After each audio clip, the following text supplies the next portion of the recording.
আমরা এখন কথা বলবো থ্রিড বেস পজ বা এপিক ডেটা নিয়ে। তো এটা কিভাবে কাজ করে বা তো এখন আমরা প্রথমে থ্রিড এপিকের মধ্যে যাই।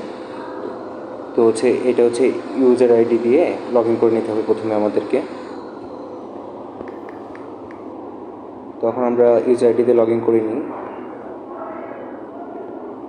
ওকে, এটা হচ্ছে আমাদের ড্যাশবোর্ড। এখানে আমরা দেখতে পাচ্ছি উপরে যে অটাম, হল রুম, সামার, এগুলো হচ্ছে আমাদের রেস্টুরেন্ট জোন। আর জোনের মধ্যে রয়েছে আমাদের টেবিলগুলো।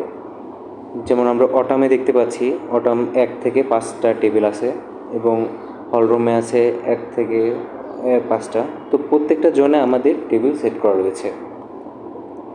আর টেবিলের নিচে যেগুলো দেখতে পাচ্ছি free, seated, অর্ডারেড, paid, cooking, ready serve, এটা হচ্ছে অবস্থান। বর্তমানে রেস্টুরেন্টে ফ্রি টেবিল কতগুলো আছে, সিটেড কতজন বসে আছে, কতগুলো টেবিল থেকে অর্ডার করা হয়েছে, কয়টা পেইড হয়েছে এবং কুকিং কয়টা চলতেছে, সার্ভের জন্য কয়টা প্রস্তুত করা হয়েছে, এগুলো আমরা এখান থেকে সব দেখতে পারবো। আর এগুলো সব লাইভ। আর ডান পাশে আমরা যে লক্ষ্য করি তো দেখতে পাচ্ছি যে নিউ অর্ডারে ক্লিক করলে আমরা 3টেই ক্যাটাগরি পেয়ে যাচ্ছি। সেটা হচ্ছে ডেলিভারি, টেকওয়ে এবং রিজার্ভেশন। ডেলিভারিটা হচ্ছে আপনার ফুড পান্ডা বা পাঠাশা যে কাজ করে থাকেন, সেক্ষেত্রে আপনার তাদের প্রতিদিন যে ডেলিভারিটা হবে, কতগুলো ডেলিভারি হবে, সেই লিস্টটা আপনি ডেলিভারি অপশানে পেয়ে যাবেন। টেকওয়েটাও সেম, যে রেস্টুরেন্টে এসে খাবার নিয়ে চলে যাবে সেই লিস্টটাও এখানে দেখতে পারবেন। এবং রিজার্ভেশনের ক্ষেত্রে আপনি টেবিল আগে থেকেই বুকিং করে রাখতে পারবেন, সাথে আপনি টেবিলের ওইখানে সময়টাও দেখতে পারবেন যে কয়টা থেকে এই টেবিলটা বুকিং করা।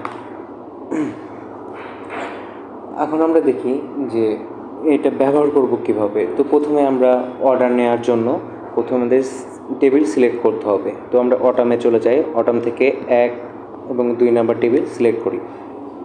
এর পাশাপাশি আমাদের গেস্ট গেস্ট কাউন্ট অবশ্যই দিতে হবে। তো প্রথমে আমরা একটা গেস্ট কাউন্ট দিয়ে দিই, যেমন 2টা টেবিলে 5 জন লোক আসছে। তো নিচে রয়েছে স্টাফ, মানে যারা আর কি যারা তাদের অর্ডারগুলো আর কি নেবে, তাদের নামগুলো এখানে থাকবে ইউজার আইডি।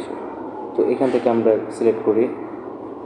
তো এখন নেক্সটে ক্লিক করার পর এখানে দেখতে পাচ্ছি বাম পাশেরগুলো হচ্ছে ক্যাটাগরি, আর ক্যাটাগরির মধ্যে আমাদের রয়েছে আইটেম লিস্টগুলো। এখন ক্যাটাগরি চুজ করে এখান থেকে আমরা আইটেম সিলেক্ট করব।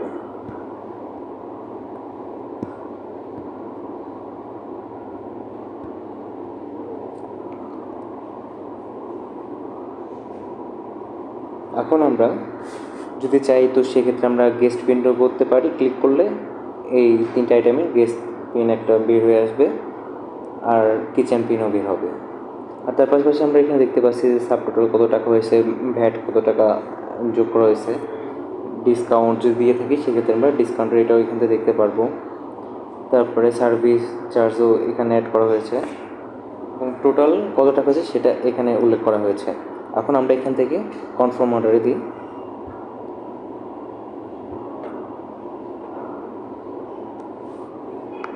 ওকে, কনফার্ম অর্ডার দিলে আমরা দেখতে পাচ্ছি কিচেন ডিসপ্লে যেটা আমাদের রয়েছে সেখানে আমাদের অর্ডারটা চলে এসেছে। তো এই 3টা খাবার অর্ডার করা হয়েছে। তো আমরা এখান থেকে খাবার স্টার্ট করি, কুকিং স্টার্ট এবং খাবার করলে আমাদের এরকম কালার হয়ে যাবে। খাবার যখন প্রস্তুত হয়ে যাবে তখন আপনি এখান থেকে দিয়ে দিলে এখান থেকে চলে যাবে কিচেন ডিসপ্লে থেকে এবং এটা এখানে চলে আসবে। এখান থেকে আপনার নোটিফিকেশনে একটা সাউন্ড আসবে, সাথে এখানে আপনার নোটিফিকেশন বারে আপনি দেখতে পারবেন যে এই খাবারগুলো তৈরি হয়ে গেছে। তো এখান থেকে আমরা খাবারগুলো সার্ভ করে দিই। ওকে, খাবারগুলো সার্ভ হয়ে গেছে। যখন আর কি খাবার সার্ভ হয়ে গেল, এবার যখন পেমেন্ট করতে আসবে তখন আমরা টেবিলের মধ্যে গিয়ে পেমেন্ট অপশনে যাব। আর এখানে পেমেন্ট অপশন যাওয়ার আগে যদি মনে হয় যে তাকে একটা ডিসকাউন্ট দেবো, সেক্ষেত্রে আমরা ডিসকাউন্টও উপরে অপশন থেকে দিতে পারবো। আমরা ডিসকাউন্ট শব্দ দুইভাবে দিয়ে থাকি, একটা হচ্ছে ফিক্সড আর একটা হচ্ছে পার্সেন্টেজ। তো আমরা একটা পার্সেন্টেজ অ্যামাউন্টের তাকে ডিসকাউন্ট দিই, 10%। সেক্ষেত্রে ডিসকাউন্ট দিয়ে পেমেন্টে ক্লিক করলে আমাদের এখানে পেমেন্টে চলে আসলো। এখন আমরা এখানে দেখতেছি পেমেন্ট আমরা বিকাশও করতে পারি, ক্যাশও দিতে পারি, কার্ড এবং আদার যদি নগদ বা নিজের অন্য ব্যাংক অ্যাড করতে চান এখান থেকে করতে পারবেন। তো আমরা এখন এখান থেকে পেমেন্টটা করে দিই।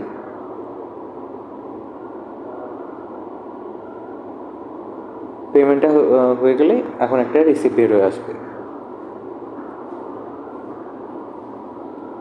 আর এখন এখান থেকে আমরা ডান দিয়ে দেবো, যদি চাই টেবিল রিলিজও দিয়ে দিতে পারি বা ক্যান্সেল রাখতে পারি। তো পরবর্তী যখন কাস্টমার চলে যাবে বা গেস্ট, তখন আমরা এই পেডের এখান থেকে টেবিল রিলিজ করে দিলে পারি, টেবিলটা আবার ফ্রি হয়ে যাবে। ওকে, ডান। এটাই ছিল আমাদের পজ সিস্টেমটা।